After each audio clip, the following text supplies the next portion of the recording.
গত কয়েক বছরের সিন্ডিকেট ও অব্যবস্থাপনার কবলে আমরা অনেক বাগান হারিয়েছি। এখন আমরা কিছুটা দাম পাচ্ছি চায়ের, এবং এই জন্য আমি সরকারকে ধন্যবাদ ও কৃতজ্ঞতা জানাই। মাননীয় প্রধানমন্ত্রীর জন্য দোয়া জানাই যে আমরা চায়ের দাম পাচ্ছি এই জন্য। এবং এই শিল্প কেবল পঞ্চগড়ের নয়, এই চা শিল্প একটি আন্তর্জাতিক শিল্প।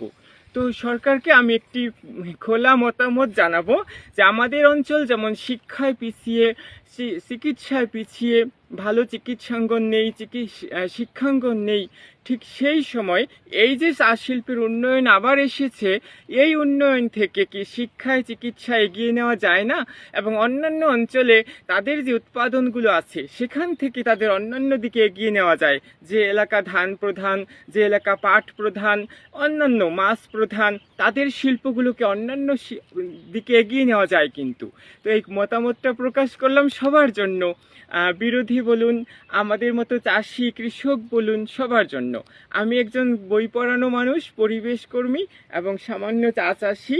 তো আমার জায়গা থেকে সবার জন্য এই চাওয়া, সবার জন্য সবাই সুস্থ থাকুন। এবং সরকারকে ধন্যবাদ জানাই যে সংকটকালীন সময়ে আমরা এই চা পাতায় কিছুটা আশার আলো দেখতে পাচ্ছি।